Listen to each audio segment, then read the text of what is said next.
Og da var det nok en fredag da. Da er det bare en ting å gjøre da, lage seg en skikkelig drink. Og i dag skal vi lage en skikkelig sånn sommerdrink. Jeg er litt sånn i tvil om jeg har gjort det før på kanalen, men jeg tror ikke det. Vi skal lage en mojito, en helt klassisk mojito på hvit rom. Så vi lager en mojito. Og i en mojito så trenger vi mynteblader så klart. Og vi trenger lime. Vi trenger sukker. Og vi trenger rom. Og i tillegg til det så trenger vi club soda eller en eller annen med boblevann. Men helst, jeg vet det er mange som sier at de ikke skal bruke Farris fordi den er så salt. Men jeg skal fortelle deg en ting, Litt grann salt i mojitoen. Så ikke vær redd for å bruke Farris. Men i hvert fall, vi kliner til, veldig enkelt og veldig greit. Vi begynner med disse myntebladene. Vi trenger, jeg vet da rakkerne mange vi trenger, en del.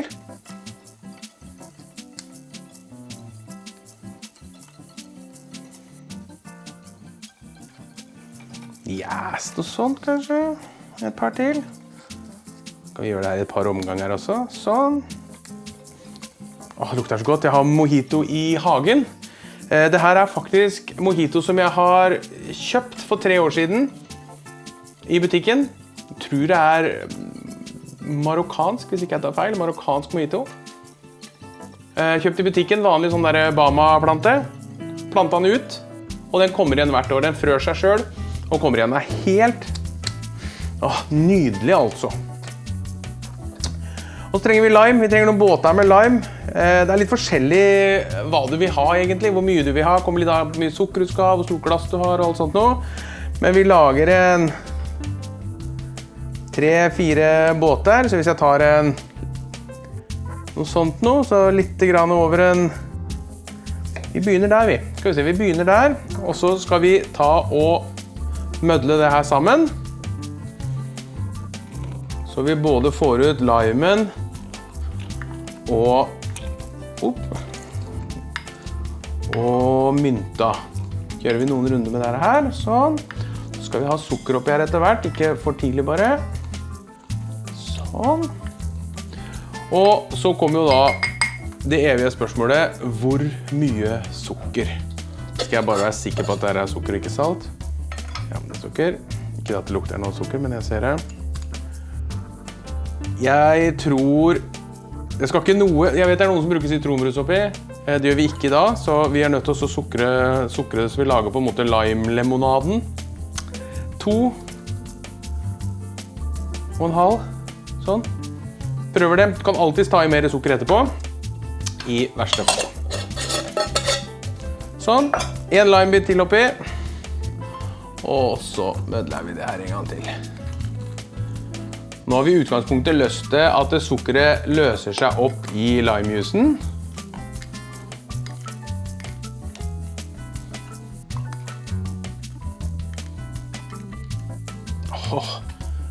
Det lukter... Det her er altså... Det er vann i munnen.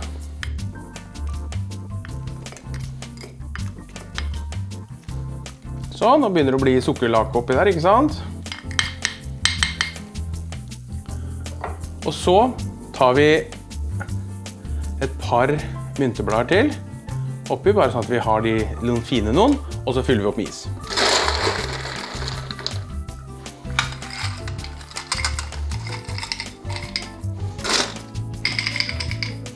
Sånn.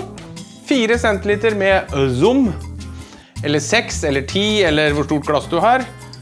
Ute på byen så får du 4, så hvis du, er veldig viktig, hvis du liker mye sprit i drinken din kontra blandevann, så ber du om mye is eller små glass. For du får alltid 4 centiliter uansett. Sånn.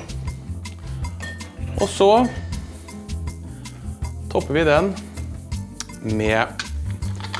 Jeg bruker soda rett fra springen, vet du. Vi har jo Farris vann rett på utsida her. Sånn. Og så tar vi et sugerør. Denne vil jeg gjerne rekke med et sugerør.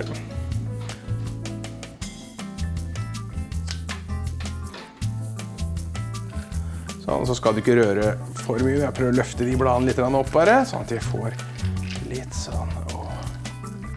Der tenker jeg vi har den. Sånn. Tar vi en limebåt til slutt. Ja. Nei, du ser jo det her da.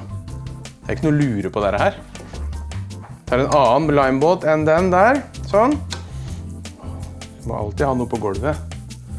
Det er viktig, ellers så flytter jeg jo musa ut. Det vil man jo ikke. Har vi en sånn liten kvast til slutt.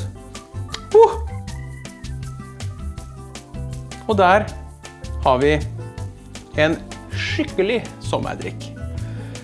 Mojito, klassisk mojito på vanlig Bacardi-rom. Her kan du selvfølgelig gjøre det mer spennende med andre rommer, men ikke mørk kanskje. Jeg synes ikke det er så godt med mørk oppi. Skulle jeg brukt mørk, så ville jeg også brukt brunt sukker, så ville jeg fått noe helt annet. Men i hvert fall, vi smaker på den.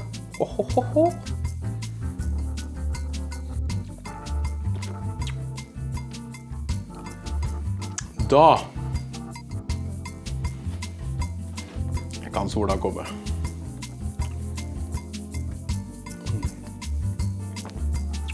Det var nydelig det. Ja, da er det bare en ting å si da.